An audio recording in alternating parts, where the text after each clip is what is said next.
السلام علیکم ورحمۃ اللہ وبرکاتہ۔ بسم اللہ۔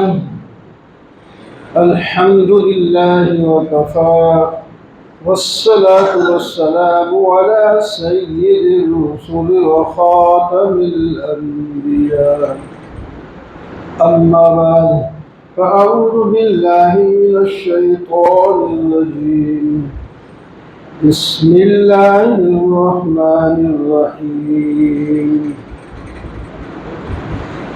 التائبون العابدون الحامدون السائحون الراكعون الساجدون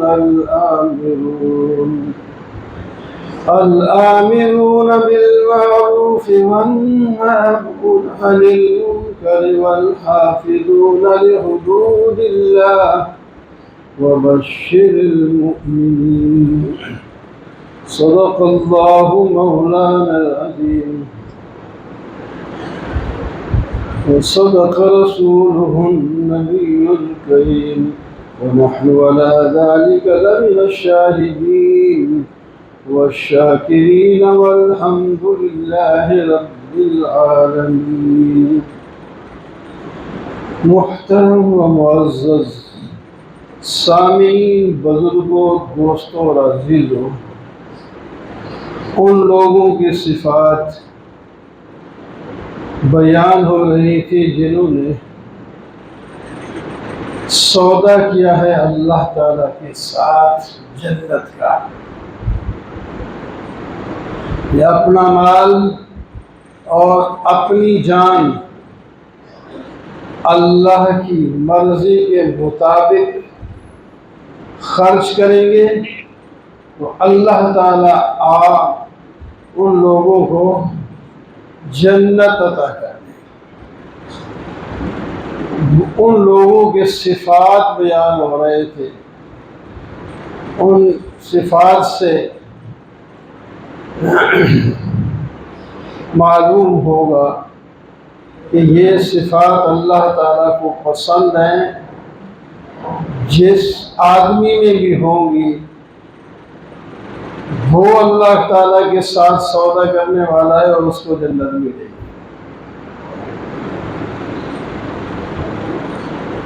پہلی صفت بیان کی تھی وہ توبہ کرتے ہیں، گناہ ہو جائے تو فوراً توبہ کر لیتے ہیں۔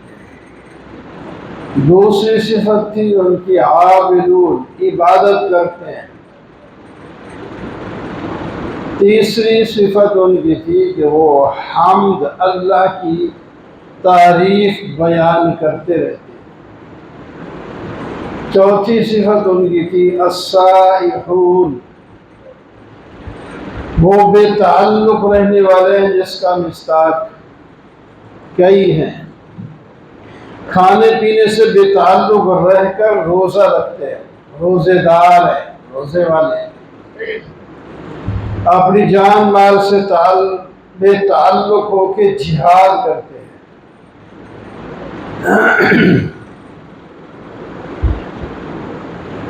طالب علم حاصل کرنے کے لیے اپنے گھر والوں، مال جان سب سے بے تعلق ہو کر دور دور مدارس میں پہنچ کر اللہ تعالی کا علم حاصل کرتے ہیں، شریعت کا علم حاصل کرتے ہیں۔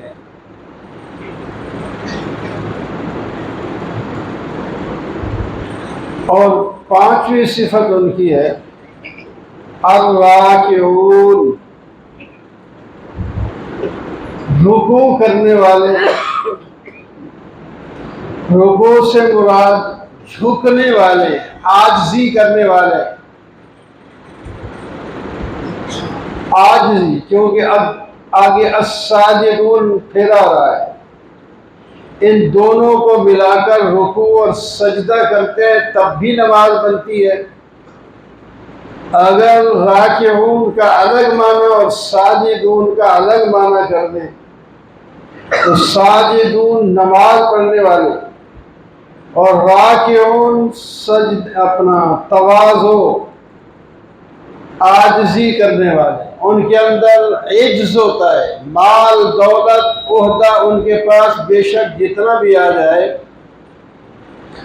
وہ اپنے آپ کو عاجز اور عبدیت کی صفت کے ساتھ موصوف رکھتے ہیں۔ حدیث پاک میں آتا ہے کان النبی صلی اللہ علیہ وسلم اشد الناس تواضعا، نبی کریم صلی اللہ علیہ وسلم جہاں ساری کائنات سے بلند اور برتر ہیں، ہر لحاظ سے ہر صفت میں اونچے ہیں، لیکن عملی زندگی میں سب لوگوں سے زیادہ تواضع اور عاجزی کرتے ہیں۔ عاجزی اللہ تعالیٰ کو بڑی محبوب صفت ہے۔ نبی کریم صلی اللہ علیہ وسلم سے فرشتے نے کہا، اللہ تعالیٰ فرماتے ہیں کہ تم بادشاہ نبی بننا چاہتے ہو یا عابد نبی بننا چاہتے ہو؟ تو آپ نے فرمایا میں عابد نبی بننا چاہتا ہوں۔ بادشاہی بھی آپ کے پاس تھی، حکومت تو آپ ہی کے پاس تھی، لیکن بادشاہوں والا طور طریقہ نہیں تھا، عاجزانہ طور طریقہ۔ حضرت اسرافیل علیہ السلام نے عرض کیا یا رسول اللہ، آپ کے اس انتخاب پر اللہ تعالی قیامت کے دن آپ کو سرداری عطا فرمائیں گے،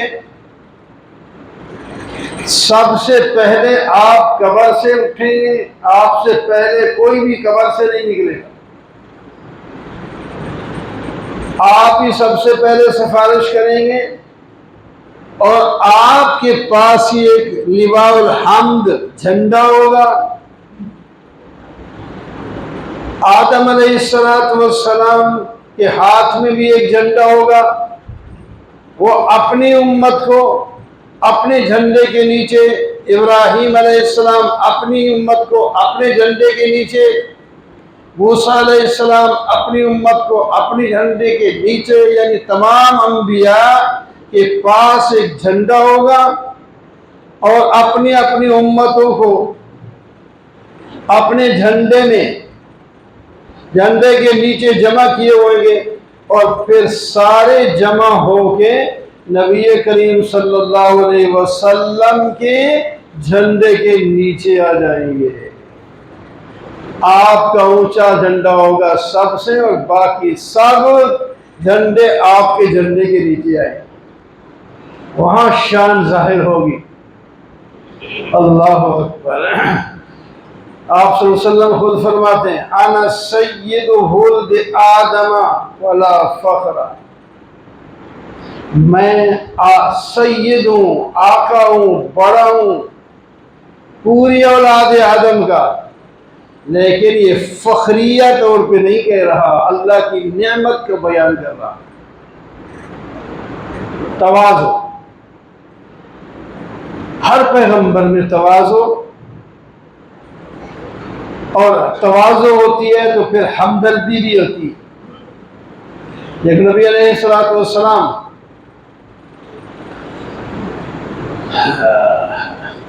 گھر میں جب ہوتے تو گھر کے کام بھی کرتے، جوتا ٹوٹ جاتا تو خود گانٹ بھی لیتے، اور تمہارا چودھری کوئی گانٹ سکتا ہے؟ نہیں، یا پھینک دو، ٹوٹ گو گئی، یار موچی بنائے، اپنا جوتا آپ گانٹ رہے، آٹا گندوانے میں گھر والے اسے مدد کر لیتے، کبھی جھاڑو بھی پھیر دیتے، کوئی ہے ایسا؟ ہم لوگ، یعنی گھر میں یہ حالات تھے، ورنہ کہیں ہم جاتے ہیں گھر میں سردار بنے جاتے ہیں، چپ ہٹو بچوں کی آواز لگتی، آپ صلی اللہ علیہ وسلم ایسے نہیں، بہت پیار، بکریوں کا دودھ خود دو لے، کوئی کام کوئی کہتا وہ کر دیتے تھے۔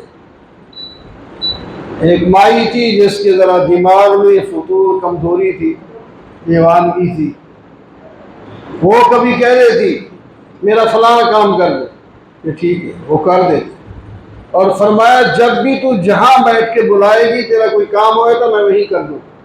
اللہ، یہ چیز ہمارے، ہم تو بھائی کر رہا، تھوڑا سا کوئی آگے بول پڑے تو اس کا خیر نہیں۔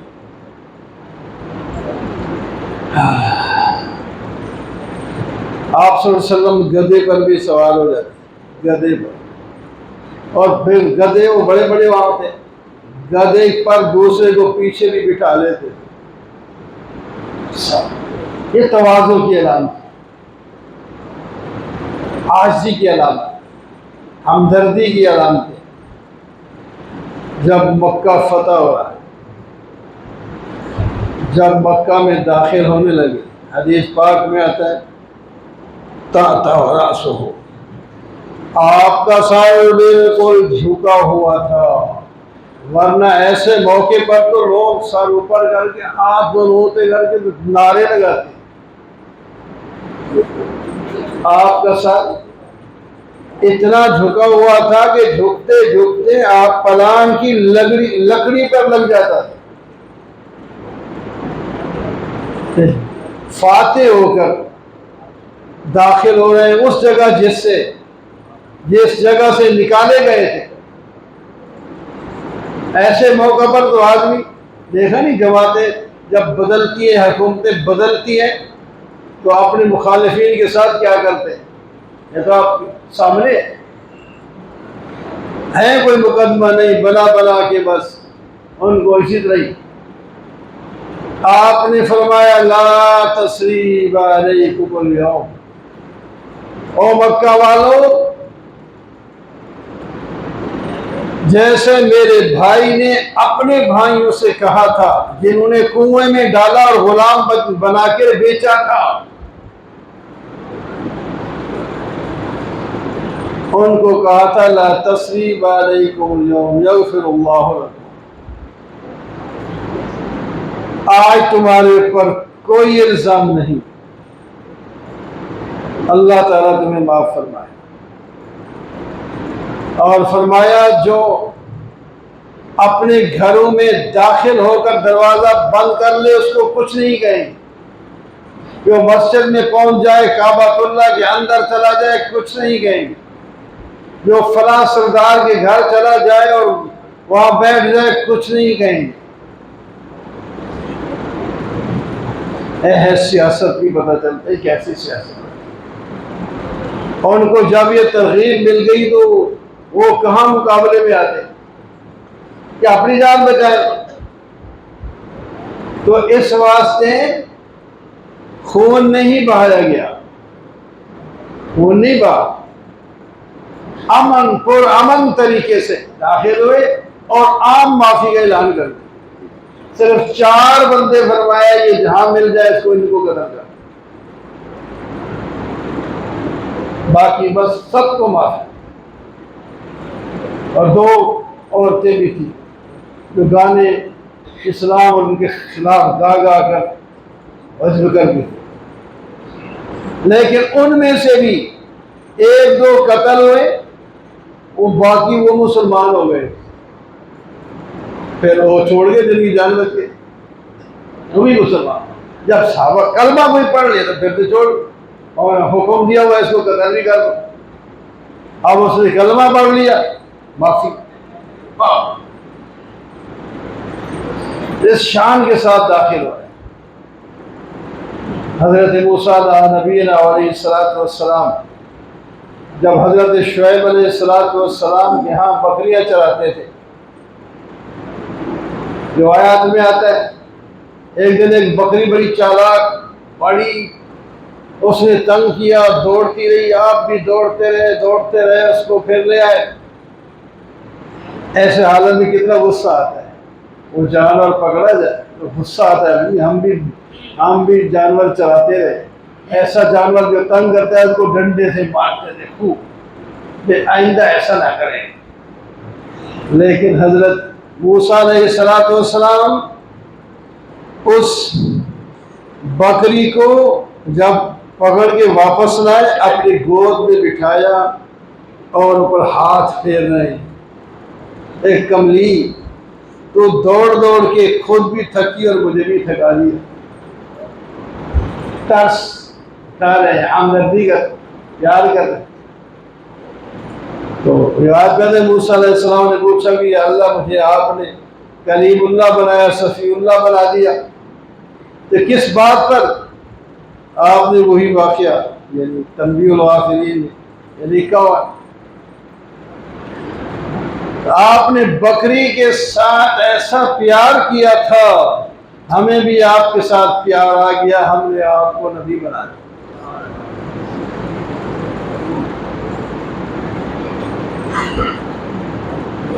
تو تواضع، عاجزی، حضرت موسیٰ، حضرت آدم علیہ السلام کی طرف وہی آئی، فرمایا 4 کام آپ بھی سنیں، دل کے کانوں سے سنیں، ہمیں عمل میں لانا چاہیے۔ یہ چیزیں صرف بیان کرنے کے لیے نہیں کہ کون زور سے زبردست کر کے بڑی اونچی آواز میں بول رہا ہے، کیسے بول رہا ہے، یہ کہہ کیا رہا ہے، اس بات کو سمجھنے کی کوشش ہونی چاہیے۔ نیک باتوں پر عمل کرنا ہمارا کام ہے، یہ نہ دیکھو کہنے والا کون ہے، کیا نام ہے، بات کیا کر رہا ہے، صحیح ہے تو لے لو، صحیح ہے۔ نبی علیہ السلام نے فرمایا الحکمہ، حکمت کی بات مومن کی گم شدہ چیز ہے، وہ آپ کو کسی سے بھی مل جائے لے لیں، وہ آپ کی اصل چیز ہے، دوسرے لے رہے ہیں، اور اصل میں تمہاری گم شدہ چیز ہے، وہ انہوں نے چرا لی ہے تو مسلمان کی شان۔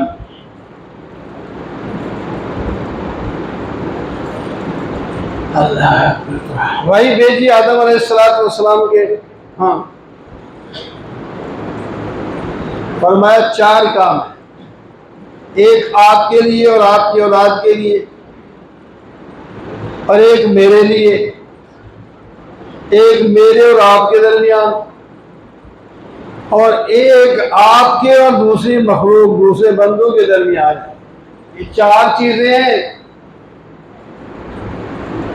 جو ان کو لے گا کامیاب ہوگا، بھلائی کو پہنچے گا۔ فرمایا میرے لیے جو خاص ہے وہ ہے عبادت صرف میری کرو، میرے ساتھ کسی کو شریک نہ کرنا، یہ تو میرے لیے، میری ہی عبادت کرنا ہے، اپنے کسی دوسرے کو شریک تک بھی نہیں کرنا۔ اور دوسری چیز آپ اور آپ کی اولاد کے لیے، فرمایا جب تم میرے لیے عبادت کرو گے تو میں اس کا اس وقت اتنا بدلہ دوں گا جب تمہیں سخت قسم کی ضرورت ہوگی اور تم خوش ہو جاؤ گے۔ اس عبادت کا ایسا بدلہ دنیا میں تھوڑے ملتے رہیں گے، لیکن وہ خاص تمہاری مشکل کے وقت، پریشانی کے وقت ہم تمہاری عبادت کا ایسا بدلہ دیں گے کہ آپ خوش ہو جائیں۔ اور تیسری بات میرے اور آپ کے درمیان وہ یہ ہے کہ آپ دعا مانگے اور میں قبول کروں، آپ دعا مانگتے رہیں میں قبول کرتا رہوں، آپ دعا مانگتے رہیں۔ دعا سے انسان کا اللہ تعالیٰ سے بڑا تعلق جڑتا ہے، دعا مانگے میں قبول کروں۔ اور چوتھی چیز یہ ہے کہ جو آپ دوسروں سے چاہتے ہیں کہ میرے ساتھ یہ سلوک کریں، دوسرے لوگ، آپ جو چاہتے ہیں کہ دوسرے لوگ میرے ساتھ یہ سلوک کریں تو آپ بھی تو ان کے ساتھ وہی سلوک کریں۔ اللہ، کیسے پیاری بات! آپ کی لوگ، آپ چاہتے ہیں میری عزت کریں تو پھر آپ کو بھی چاہیے دوسرے کے ساتھ عزت کریں۔ یعنی آگے اس کی تفصیل میں جتنے چلے جاؤ، جو آدمی پسند کرتا ہے کوئی چیز خریدنے بیچنے جاتا ہے، اس میں بھی کچھ پسند کرتا ہے کہ مجھے اچھا سودا ملے اور مناسب ریٹ پہ ملے۔ کہ اگر آپ دکاندار ہیں تو پھر اب کہ آپ کے پاس کوئی آئے تو آپ بھی اچھی چیز دے کے مناسب ریٹ دیں۔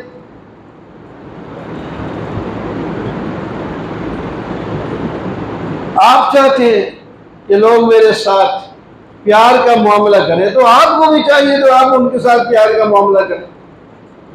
بہرحال یہ چار چیزیں ہیں ہم سب کے لیے، ہمارے باپ حضرت آدم علیہ السلام کو اللہ تعالی نے فرمائی، اور ہمیں چاہیے کہ ہم اس پر عمل کریں تو انشاءاللہ ہماری دنیا میں بھی عزت اور آخرت میں بھی عزت ہوگی۔ آج کل جلسے جلوس ہو رہے ہیں سارے، 14 اگست آزادی کا دن، جھنڈے ہر طرف نظر آ رہے ہیں۔ بس یہ آزادی جھنڈے لگانے اور منانے کے لیے نہیں تھی، ہمیں ملک پاکستان اس واسطے ملا تھا کہ ہم آزادی کے ساتھ پورے اسلام کے تمام اعمال پر عمل کریں، کوئی رکاوٹ درمیان میں نہ ہو۔ وہ تو کوئی رکاوٹ نہیں، آپس میں ایک دوسرے کے لیے رکاوٹ بنے تو الگ بات ہے، دوسرا تیسرا آدمی تو نہیں رکاوٹ بن رہا، اور ہم کرنا بھی چاہیں تو اتنی رکاوٹ ہوگی بھی، ہے بھی نہیں، مگر اپنے بھی نہیں کرتے۔ آزادی یہ نہ ہو صرف چند دن جھنڈا وہ لٹکا کے، جھنڈیاں لگا کے اور جناب جلسے کر کے پڑا ہو۔ ہمیں آزادی ہے، آزادی ایک بادشاہی ہوتی ہے، اللہ تعالیٰ کا ایک انعام ہے، اللہ تعالیٰ کی نعمت ہے، اس کی قدر کریں۔ اللہ نے ہمیں ملک، آزاد ملک دیا ہے، اس ملک کے اندر ہر چیز ہے، ہر قسم کی چیز یہاں موجود ہے، ان کو استعمال صحیح نہیں کیا جا رہا، جس کی وجہ سے مہنگائی بھی ہے اور پریشانی بھی ہے۔ اگر ان کو صحیح استعمال کریں، ہمیں کسی سے قرض لینے کی کوئی ضرورت نہیں۔ اللہ نے اس ملک کو مالا مال کیا ہے، دریا ان کے پاس ہیں، زرخیز زمینیں ان کے پاس ہیں، پہاڑ ان کے پاس ہیں، جنگلات ان کے پاس ہیں، تو کیا ہے جو نہیں ہے؟ پڑھے لکھے لوگ بھی اس پر ان کی قدر نہیں ہوتی، اس پر دوسری جگہ چلے جاتے ہیں، ان کی قدر نہیں ہے کہ یہ آگے آ جائے گا، دوسرے جو بیٹھے ہوتے ہیں ان پڑھ یہ تھوڑے سے آگے، اس کو نہیں آنے دیں، آگے نکل کے ان کو چلا جاتا ہے۔ ان کے فائدے، پڑا ہے بندہ مل گیا، وہ کام کراتے، تنخواہ دیتے۔ تو اس واسطے ہمیں اس ملک کی آزادی کو اللہ کی نعمت سمجھ کر اس میں اسلام پر پورا عمل کرنے کی کوشش کرنی چاہیے، پھر آزادی کا یہ فائدہ ہے۔ اللہ تعالی ہمیں توفیق دے اس پر عمل کرنے کی۔ وَأَقُولُ قَوْلِي هَذَا وَالْحَمْدُ لِلَّهِ